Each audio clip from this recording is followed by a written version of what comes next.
3, 2, 1. Welcome to the David the Dog Trainer Podcast, episode 123. What's up? What's good? Not much. Living the dream. Yeah, we got some smog outside. Yeah. I don't know if all our Canadian listeners, I don't know what the hell is going on in your country right now. Yeah. You put those wildfires out. Yeah, Jesus. they're coming down here, affecting our air quality. Yeah. I got a sore throat today. God, thanks. It's actually pretty wild out. Like I actually don't have any idea what's going on in Canada as far as the wildfires are concerned. Yeah, me either. But the air is literally it's bullshit out right now. Mm-hmm. Yeah, it's terrible. But yeah, we're a little late on this one. But we're catching up. Yeah. So we're having today and tomorrow. I had to go see my boy Stipe. Yeah. Yeah. We can't fault you for that. I'm joining. Yeah, Joining the UFC. Oh God. Good looks. Yeah, right.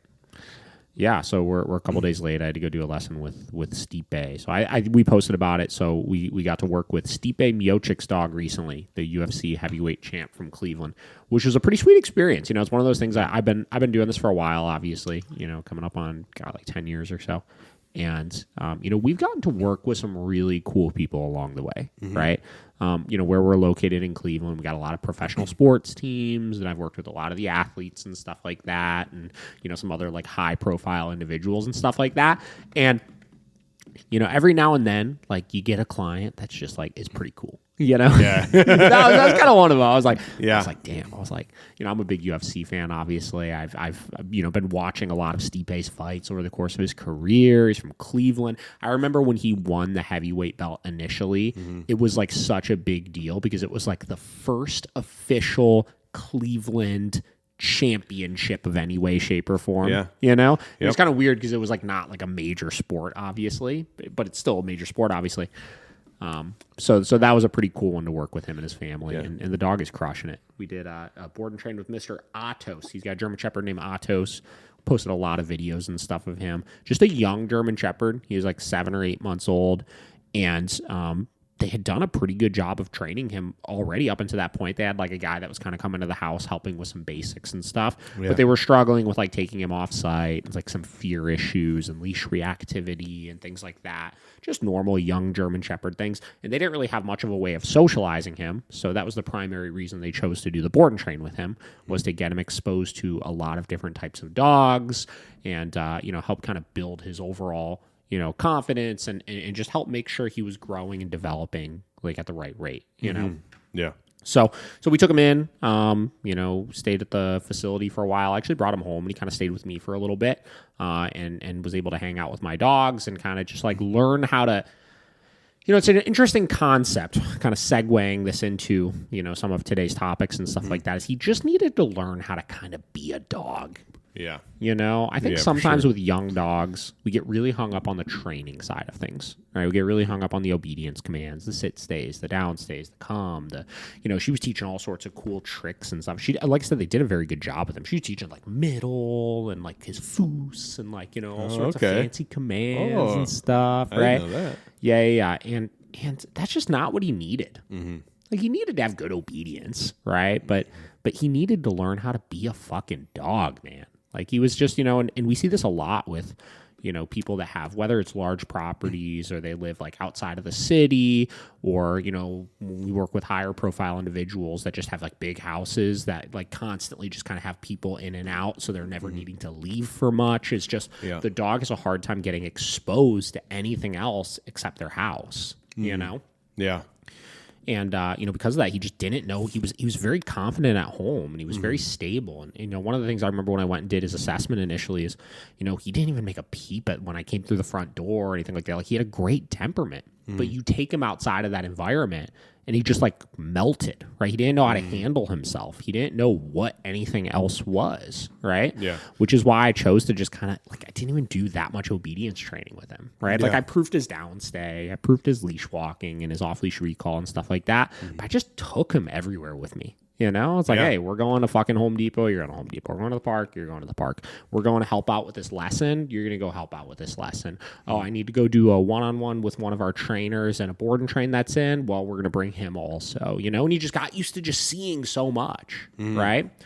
And it was really cool. Like, he really flourished into like a new dog. It's funny. I took him home, and that was the big thing I had with him, because they sent him like really with this expectation. I remember Ryan, Stipe's wife, was like, you know, he's really sensitive. You know, he's a really sensitive dog. You know, I don't know how he's going to do with the training because he's really sensitive and this and that.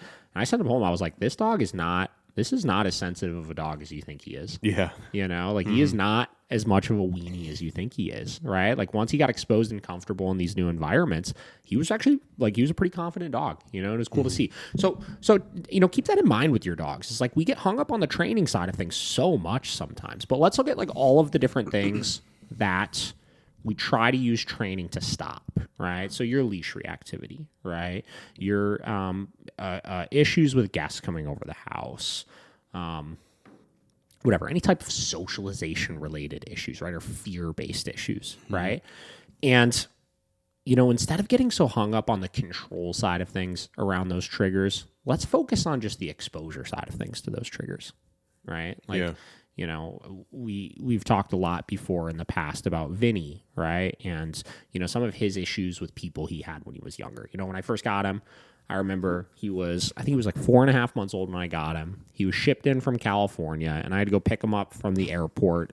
He was like shipped in cargo and stuff. And I remember they're rolling the crate out to me, and he's hiding in the back of the crate, like growling at me and stuff. And I took him to the facilities, all like slinking around, all nervous and shit, right? And, you know, he's very sketchy with new people and stuff like that initially. And yes, we focused on a lot of training to get him past those things. But I think a part of the reason why he got so comfortable with all of those types of things over time. And I joke that he's like, out of all of my dogs, if I had to pick a dog to take like anywhere with me, who would be like the most rock solid with things, I would say it would be him, is because when I got him, he went everywhere with me, right? But it's not just going everywhere with you. It's not just a matter of like, let's take our dog to fucking all these different places and have people pet them and have them meet dogs and stuff like that. I took him everywhere with me, and I turned everything into the environment, right? Yeah. And, you know, what do I mean by that? I turn everything into the environment. What I mean by that is all those things that your dog would generally be scared of, right? They don't just get scared of those things for no reason. Yes, some dogs will have initial irrational fears over things, but when they start developing the reactivity or the aggression and stuff like that, that's a compounded effect from getting exposed to those things they may have an irrational fear of, and those things they have an irrational fear of confirming the fear in their head. Right. So like, if that would be an example of that, would be, I go to Home Depot and my dog's scared of new people, and he walks by for the very first time ever, a new person. He's like, oh, I don't know what to do with this thing. And that person comes out and tries to touch him. Right. Or you're going for a walk down the street and your dog sees another dog. He's like, oh, I'm a little scared of that thing. And then the dog comes bolting over to him and jumps on him or something like that. Right. That's where things get problematic. But I took him everywhere. And I made sure I controlled the environment enough where he got exposed to those things, and those things never directly impacted him or never directly interacted with him. So it just became completely and utterly neutral. Yeah. Right? From there, I focused on the socialization side of things, which is teaching him to interact with dogs, teaching him to interact with people, stuff like that. And that's the same philosophy I adopted with Atos when I was working with him. Right? My initial thing I wanted to do was get him exposed to stuff, while simultaneously socializing him with those triggers elsewhere, right? So I did a combination of go to public places with no interaction with things, so you get used to seeing people, seeing dogs, stuff like that, and them never messing with you until you just got comfortable being in that environment because your fears were never reassured, right? And then I focused on, in separate areas, socializing, setting up play dates with him, getting him meeting new people, stuff like that, and doing that in a controlled, productive manner, right? So, interesting kind of overall topic is just teaching dogs to be dogs through exposure and socialization, right? And that's, like I said, going to be kind of the overall topic of what we talk about. Yeah, I had a quick question on that. What's her name? Stipe's wife? Ryan. So, how do you feel like a person like that has worked? You know, she kind of trained the dog in certain aspects, you know, so she kind of had her own way of doing things. Do you find that helpful or kind of problematic when you take a dog and you're teaching it, and then when you like maybe send home, do you find like like resistance because she was doing things certain ways, or is it actually helpful because she kind of knew her way around the dog? Both. Okay. Depends on the situation, right? So in her case, it was extremely helpful because she was trying and doing all of these things, not with the mentality of I know everything, but I'm trying to provide for this dog, right? And improve his skills and, make him better with these types of things. But she realized the limitations of the things that she was trying. Yeah. Right? But because she was very active with him and she kind of understood how stuff worked, once I gave her the new instructions of how to do them, because she already understood how to work with him, she worked with him in a very clear and concise way over the course of me teaching her these new skills. Yeah. Right. So that was definitely a beneficial side of things. I will say that if you're going into situations where you're working with clients who have done other training before, right, or have worked with the dog extensively and maybe actually done relatively good work that's unrelated to the problem that they're having, it takes a very good trainer to be able to educate that person on you have to be very careful not to like insult them and make it seem like you screwed everything up or those things are stupid that you worked on or this or that. You've got to educate them on just how those things are unrelated. So in her case, like I said, like she did a lot of training with him, and she even gave me, when I picked up the dog for the board and train, this list of commands, right? She's like, he knows this, and this is his walking command, and this is this, and this is that, and this is that, right? And we basically took that list and like threw it out the window, right? Like, not that again, any of those things were bad by any means, but like we had a different way that we were going to structure out all of those things that was going to be more simple and more directly correlated to her problem. And that was one of the biggest things in the send home lesson right off the rip is I explained to her, like when we got into the leash walking, right? She's like, oh, so you guys don't use foos anymore for that, because that's what she was kind of using for her heel. And I had to do a good job of explaining the foos is not wrong. The foos is not bad, right? You could still work on those types of things with him, but those are like a separate thing from how we're handling it right now. And then on top of that, I had to elaborate and explain on and get her to understand why this way of doing things is just a little bit more conducive to the results that she's looking for. Yeah. So a little bit of both. I will say that sometimes it could shoot you in the foot. Like that phone call I did. So I did a phone call right before we got on this podcast, right, with a lady who was calling in regards to training for her mother's dog. Right? Her mother has a 5-year-old working line, Czech imported German Shepherd, whatever.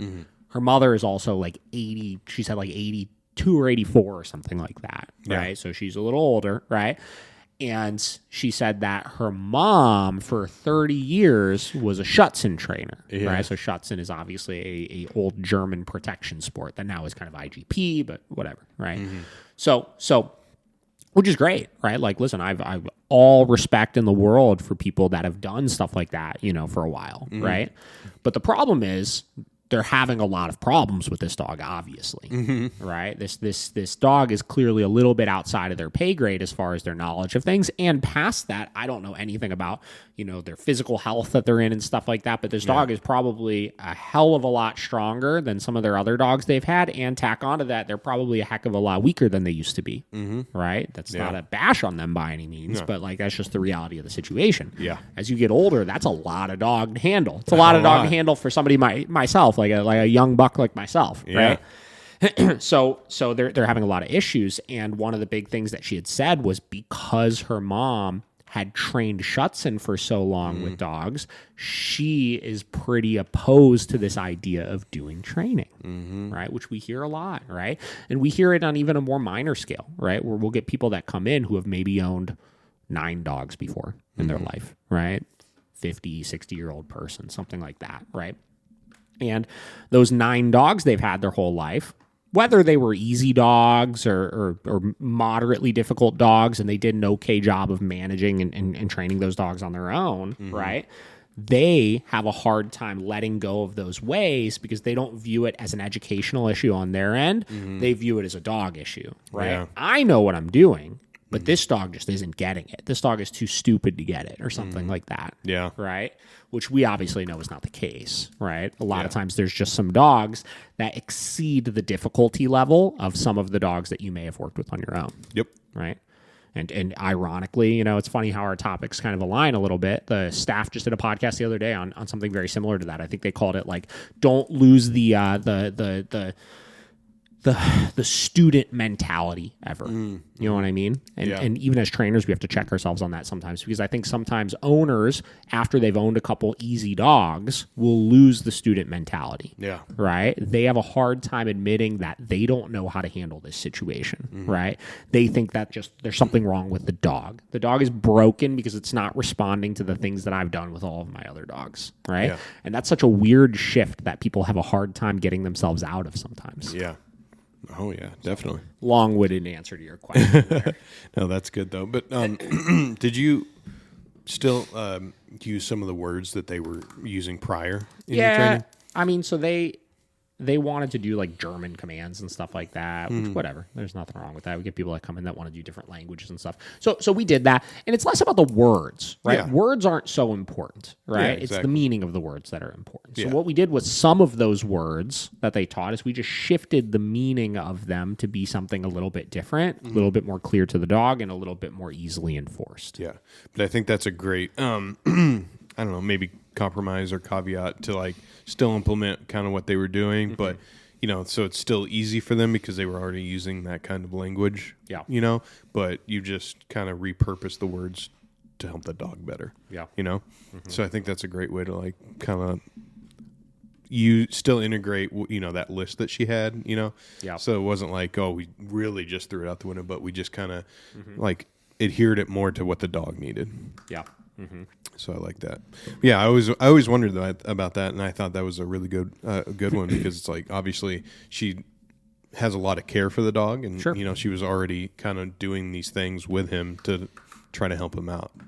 So it's cool to see that you were able to like really work through that, and then kind of just come together and find a great middle ground for them to continue working with that dog. Yeah, and still a little bit of work to do, obviously. We're kind of going through their training side of things. The dog is doing very well. Like I said, I just saw him again yesterday. Yeah. And he's crushing it. I mean, they haven't really been having any issues with anything, but I still like to make sure that I get enough education into the owner. You know what I mean? Yeah, so that they can kind of follow through long term with this kind of stuff. And like I said, they're both very committed, very motivated to work with the dog. So it's looking really good. So, but yeah, like I said, this idea of allowing your dog to kind of be a dog, right? Or teaching them how to be a dog, how we facilitate those types of things. We'll just kind of keep wrapping on a couple of other client situations we've had recently that are kind of good examples of that and how we're helping people to expand their dog's world a little bit. So there's this dog. I did this in-home lesson yesterday. This will be on the vlog that Paige puts out either today or tomorrow or something like that. This dog, Clark, right? So Clark did one-on-one lessons with us last year, right, with Matt when Matt was with us, and crushed it. I mean, like he did really, really great, right? He's kind of like a big Doberman mix or something like that. Real strong, big dog, right? And owners are awesome. Like they bust their ass with this dog. They put in a lot of work, and they really weren't having very many issues. Like they reached out to me maybe a month ago just to do a refresher, not because of any major issues or anything, but they wanted to kind of take things to the next level with him, right? They said obedience is fantastic. He does really good with that. They said they want to figure out a way to more effectively be able to kind of socialize him with new people to help expand his world and like teach him to be a dog a little bit more, right? And they were just kind of uncomfortable on how to do that exactly because of some of his history of like, reactivity, a little bit of aggression, stuff like that, right?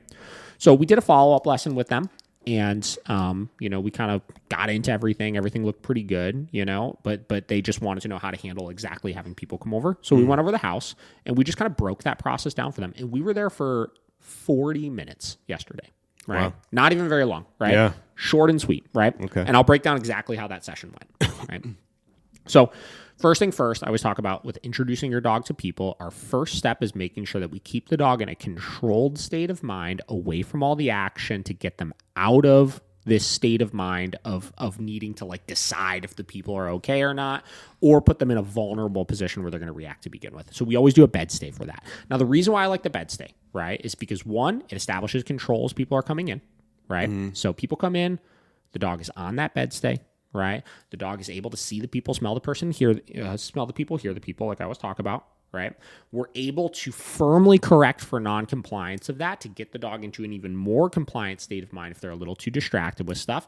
And it gets them out of the position where most bad things happen, which is people are coming in, the dog's all amped up, he's running to the door, we're trying to hold the dog back, we're creating barriers, we're creating restraint, and then the dog can get, because they're in this elevated state of mind and they're suddenly meeting these new people and deciding if they're okay or not, it could turn into a problem there, right? So we did that first.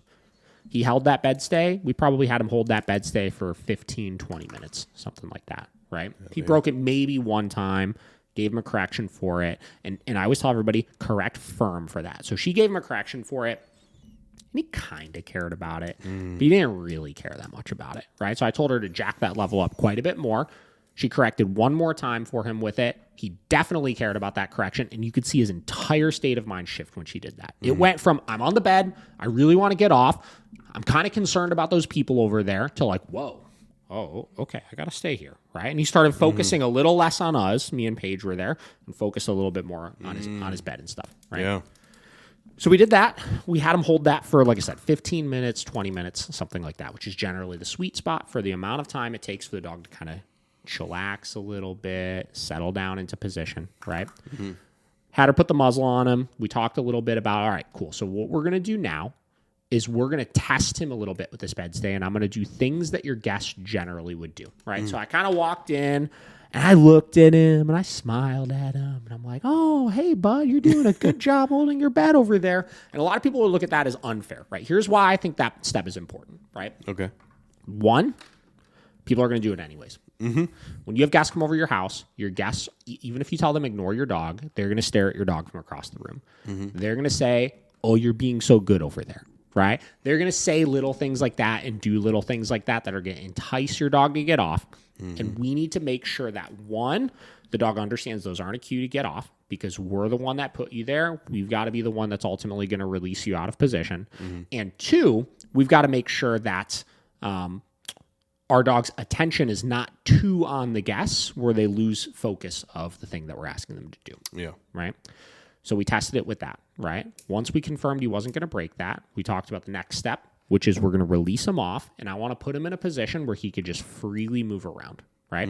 So she put the muzzle on him, she released him off, and what did he do? He kind of went and, they had kind of like an open concept area. We were sitting in the living room. He kind of like went off into the kitchen area, right? And just hung out there. And I let the owner kind of do this, and then I instructed her on why it was wrong. So her initial reaction when he did that was she tried to kind of force him back into the area. She's like, come on, you're free. You could come over. You could hang out. You could interact, right? To which I told her, I don't think that this dog thinks that he's not free right now. I think this dog is still a little bit overwhelmed by this situation and is choosing to make the correct choice of going off on his own, right? And hanging out and doing his thing, right? Deli does that shit all the time, right? Deli will if she gets a little tired or there's a lot going on or something like that, she'll go put herself in the other room or kind of separate herself from all of the commotion to help her like nervous system settle down a little bit. Right. And I could tell that's what this dog was doing. So we just let him hang out. And after a couple minutes, he kind of started coming around a little bit and sniffing and this and that. And he did it organically, right? Yeah. Which is a very important part. You don't want to force the dog into the situation, because if you force the dog in the situation while they're trying to make the correct decision, he starts thinking, oh, I'm not allowed to do that. I'm not allowed to give myself space when I'm stressed out, which is absolutely the worst thing that you could possibly teach the dog, right? You want them to realize when they are off leash and you have all this space, this whole house everywhere, right? That if you get overwhelmed or stressed out, you could go elsewhere. You could do your thing, right? So did that for a little bit, kind of started breaking the ice, sniffing around and stuff like that, and we still totally ignored him, right? From there, we got into how do we actually interact with this dog if we want to, which I've said this a million times, but this is the key with it. And we saw it in real time. And like I said, you guys will see it on the vlog, but I'll explain it here too. So I always tell everybody, if you want to interact with one of my dogs, that's fine. But this is where giving the dog an opportunity to give a little bit of consent is important, right? So what did I do? I was like, all right, I want to interact with him right now. I called him over to me, right? I said, hey, come here, buddy, right? What did he do? He ran right over. excited, tail's wiggling, I'm scratching his butt, I'm patting him, he's hanging out, he's like sitting at my foot, right? This is only my second time meeting this dog, right?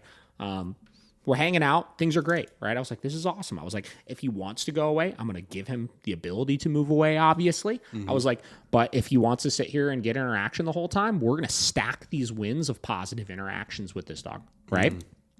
Interaction went great. A lot of the reason why I went great is because we went through all those steps I described so far. They went successfully. We gave him an opportunity to kind of decompress to the situation before we started the actual interaction with things. And then I gave him another break. I let him chill out for a minute, right? And then I told Paige, right? Paige is somebody totally new. She, looks weird. She's got the camera in her hand, big thing and stuff like that, right? So a lot of dogs are a little bit more spooked of her initially because of that, obviously. I told Paige, I was like, all right, Paige, well, now you're going to try to do the exact same thing, right? I put her to work a little bit.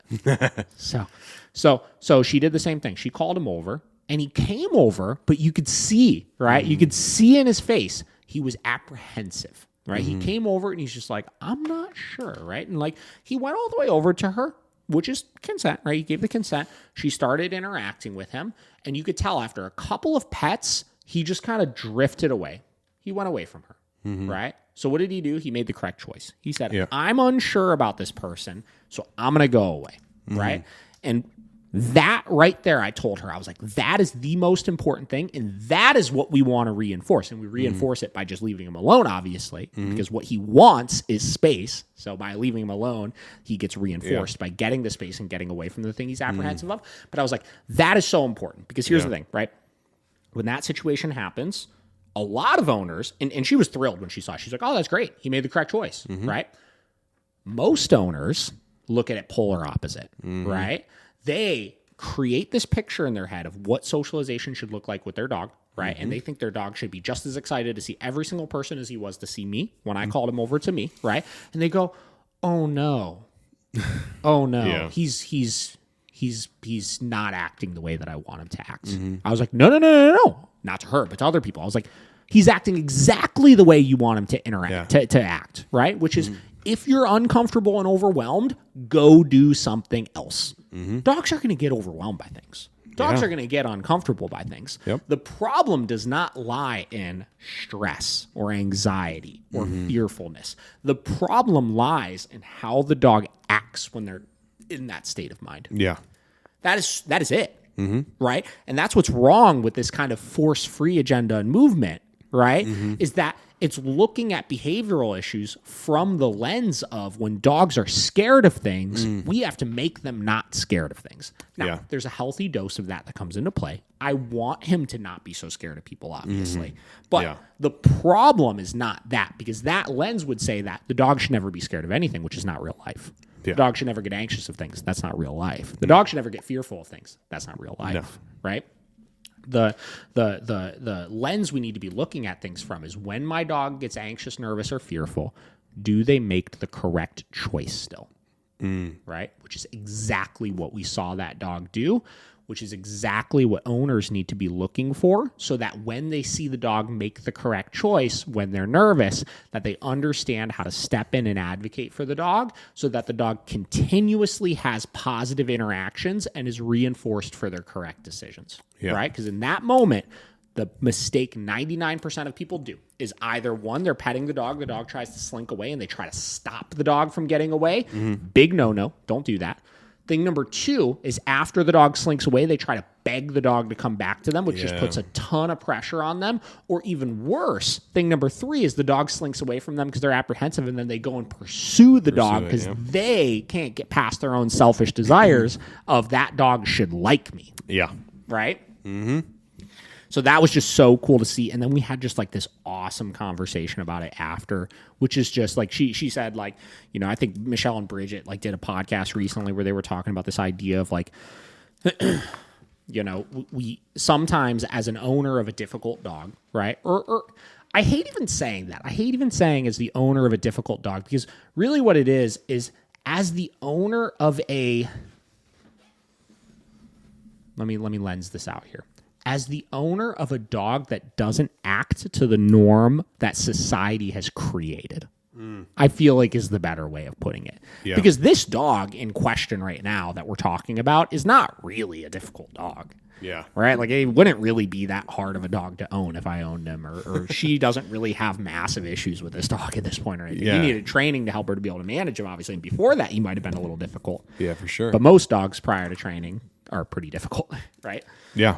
So she said, the hardest thing about owning a dog like that, right, is being able to relinquish this picture you have in your head of what your dog should be like and accepting your dog for who they are, right? And it's funny. You could equate this to like kid shit, right? Like, and really the most dysfunctional family relationships are the ones pertaining to, like, you've got the dad who for 4 generations has been fucking shoemakers. They've been cobblers, right? Okay, yeah. And the son is not interested in the shoe cobbling business.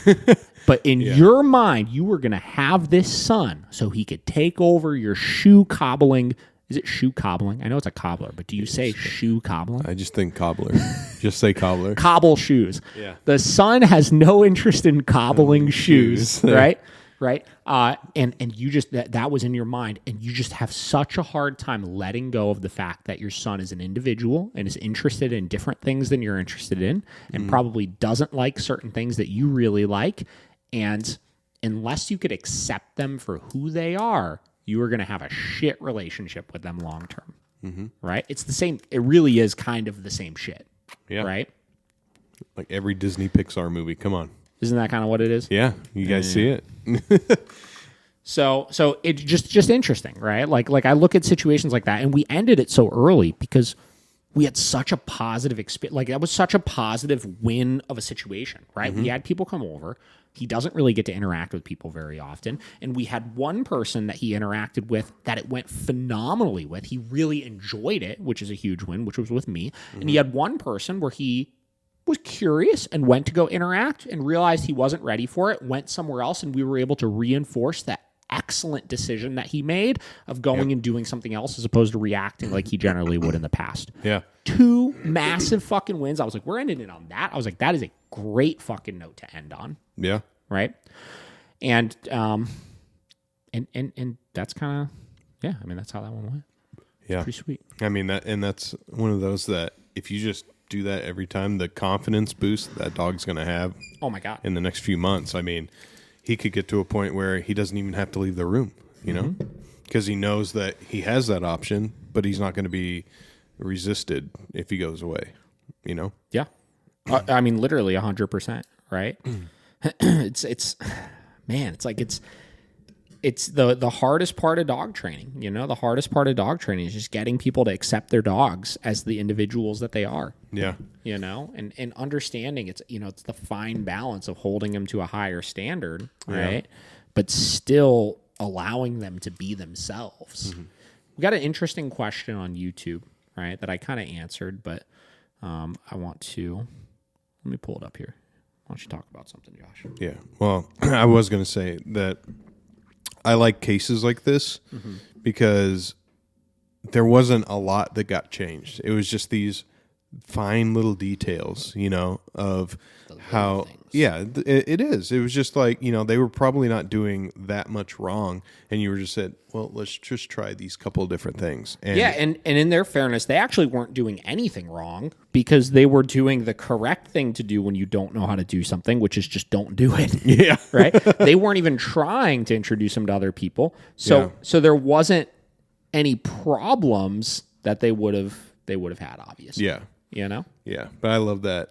It's just so funny when you just change a couple things in your routine and it can completely change the dynamic of that dog.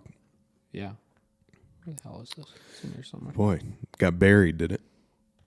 Yeah, we get a lot of YouTube comments these days. I know, I love it. Keep commenting, everybody. Yeah, please. Hold on. He's almost there. Keep talking about something, Josh. I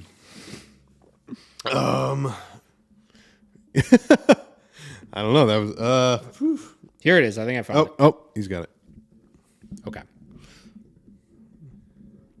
Yeah. Okay. Here we go. Okay. Okay. Is a great question. Okay. All right. So this was a comment on the podcast video I did with Anish from K9 Academy, which will be joining us on tomorrow's podcast. Let's go. So they said, thank you for this excellent podcast. As always, I do have a question, though. It really got my gears turning when you were talking about accepting who a dog is. If they're not nuts about people, you could just put them away. If they don't like dogs, maybe don't push meeting other dogs on walks. But earlier in the podcast, you described a dog in daycare who put herself in the corner and would be snappy at dogs coming over, and her progress when a pushy dog came into her space. So I've worked at a doggy daycare for a long time, and my first thought before hearing the end of that story is that it's a very familiar one, where I've gone and said that this dog isn't fit for daycare, and it's just not a part of who that dog is that this benefits them. If the client didn't leave doggy daycare entirely, we'd recommend shorter half days. So I suppose my question is, where is that line where we can push? What is the thought process here, and where the dog in the corner who wasn't interested in other dogs wasn't let go from the daycare program, but instead pushed a little? And can this translate to dog owners without trainer intervention? Right? So my response to it was, this is a great question. I'll wrap on this a bit on this podcast episode, which is today.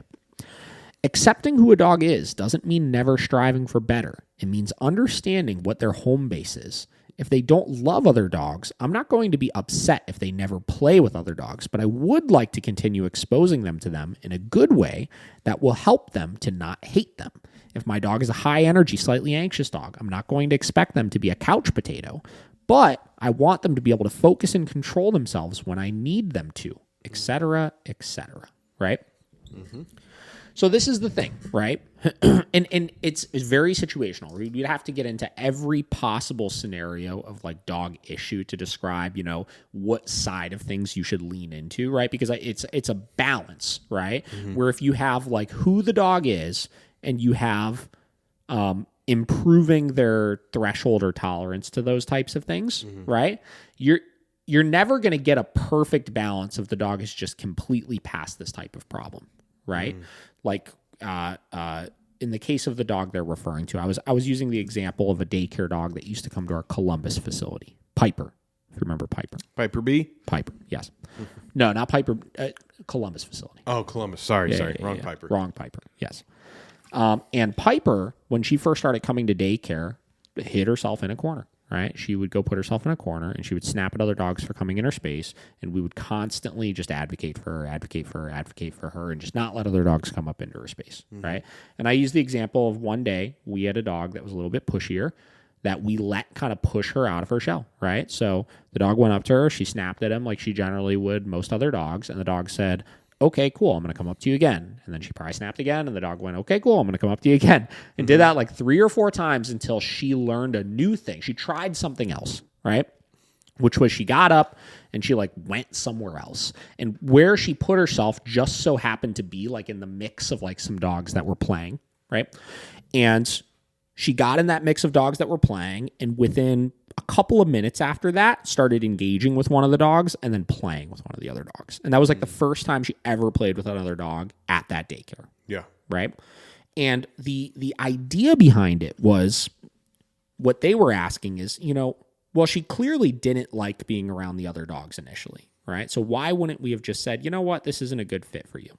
And to answer the question, it would depend on the environment the dog is. Like we've talked in the past about like when we used to do like regular daycare where it was like gazillions of dogs, like that environment is not conducive for a lot of dogs. But at our Columbus facility, we didn't do mass numbers for daycare. It was like 5 to 10 dogs or something like that. It was like small groups. It was in a really large space, like way bigger than what we have now, obviously.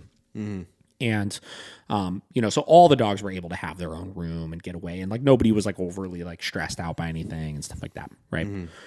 So the reason for that is because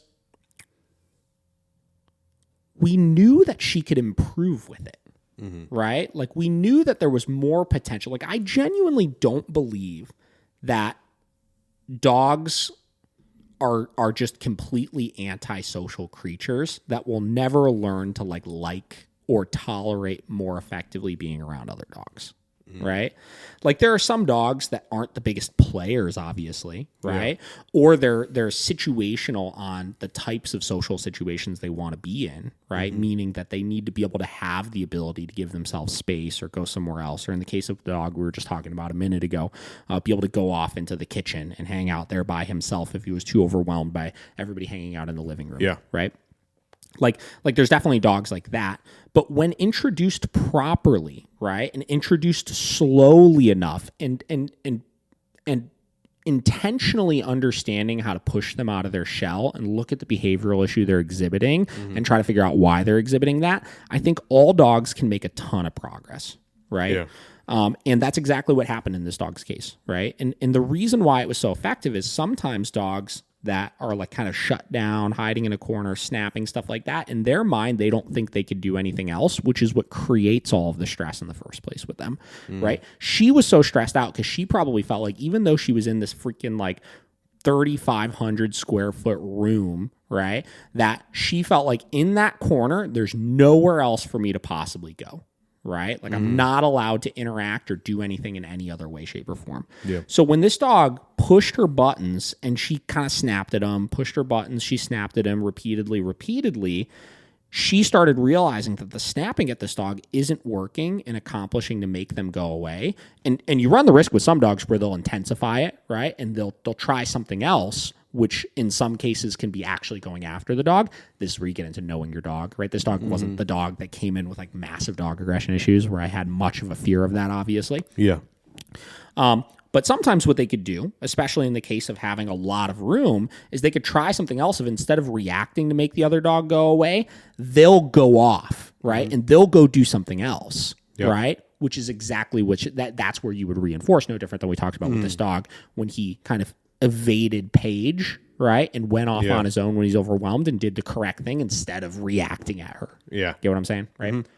So that's the exact same thing that that this dog wound up doing. And it was interesting because that must have clicked something in her mind that, whoa, I have all of these other options.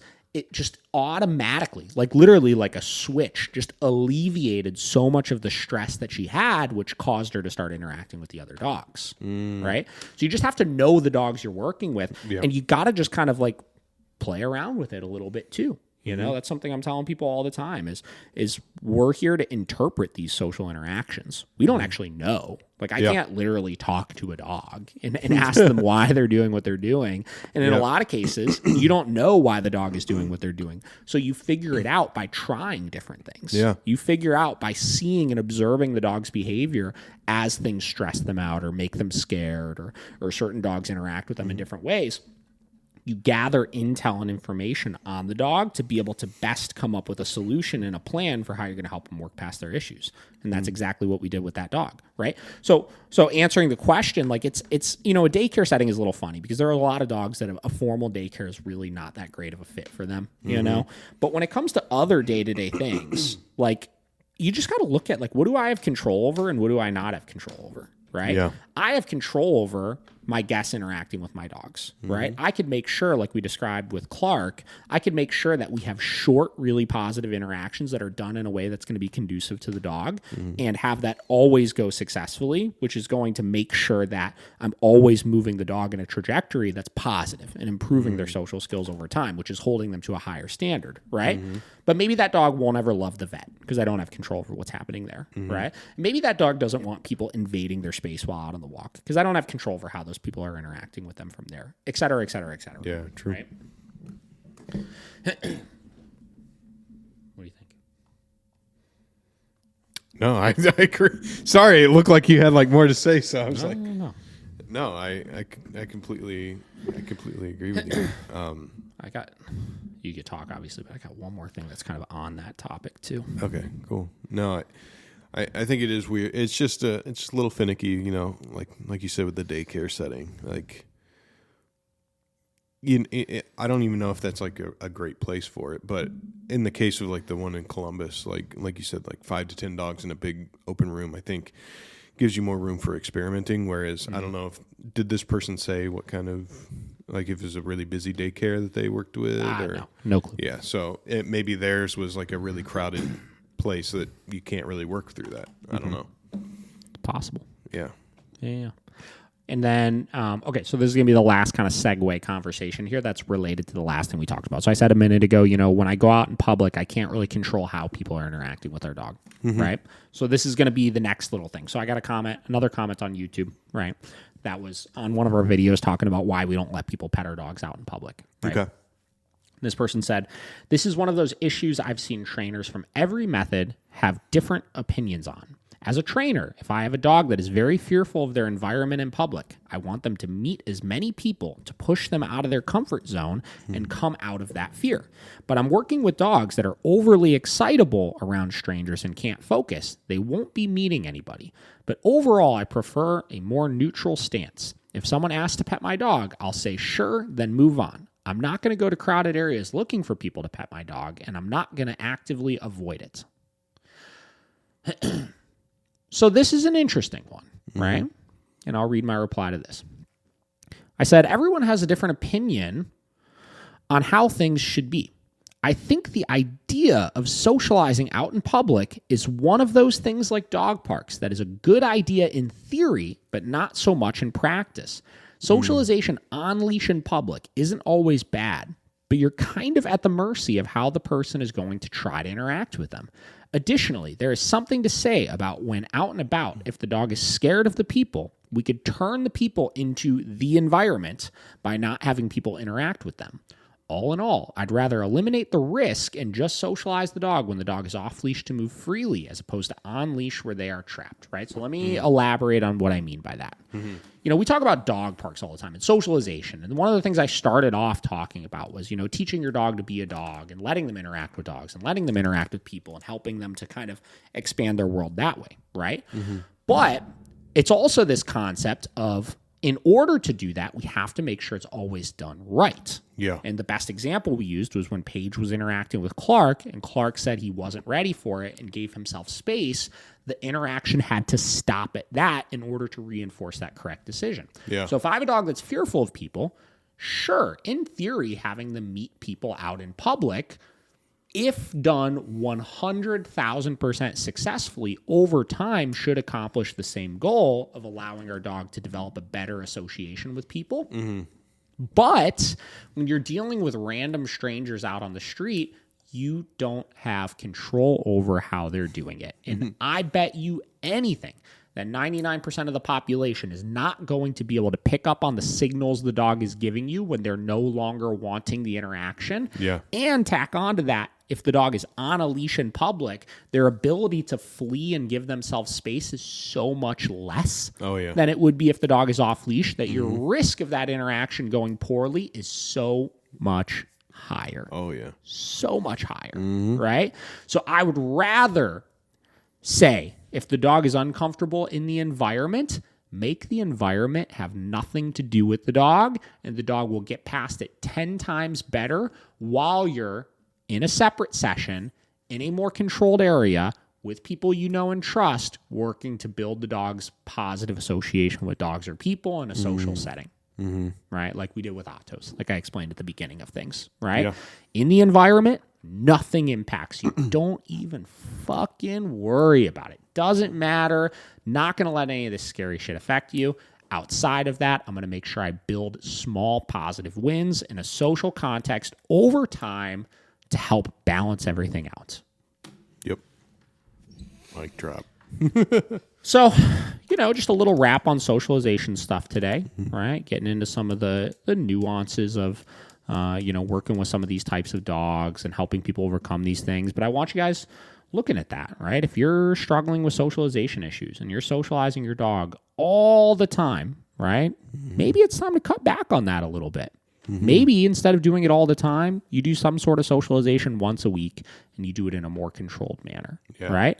If you're not being mindful of your dog's cues when they're getting a little too overwhelmed by socialization and we're not actively looking for their cutoff signals when they want to leave it and not actively advocating and reinforcing when the dog makes the correct decision by backing them up on those types of things, maybe it's time you start being much more aware of every interaction your dog has with new people to make sure you're helping overcome those types of things, right? Yeah. And if you still don't have any control of your dog around those triggers, maybe don't even worry about the socialization until you do. Mm-hmm. True. What's the what is it? What do they always say? The definition of insanity is doing the same thing over and over with the similar results or some shit like that, right? Yeah, exactly. Isn't it kind of funny how that works out with dogs? Actually, I've never made that correlation before. Yeah. But yeah, in a lot of cases, it's like people do just kind of do this. They try to introduce their dog in the same fucking way they've been doing for the last 5 years. That's been ending poorly every time still. So it's like, let's recalibrate here. And take a note from a Clark's owner from the standpoint of if it's not working, if you're finding yourself in that insanity bubble of trying the same thing with the same results over and over again, or you just don't know how to do it and you're struggling with issues with your dog, just don't do it. Yeah. You're so much better off just not doing it than trying to do it unsuccessfully over and over and over again. Yeah. Yeah. Because, I mean, I feel like you're just making it worse every time for your dog, too. Well, you are. Yeah, because just like you could reinforce the dog's correct decision of giving themselves space, you could reinforce the poor decision of the dog learning, reacting, get some space. Mm-hmm. And once you've started to develop that habit, it's a lot harder to then reverse it and teach the dog a new way. Yeah, 100%. Yeah. That was a good one. So that's what we got for you guys today. Like it. Leave your comments, questions, and topics in the comments below. And we'll catch you guys tomorrow. Yep. See you.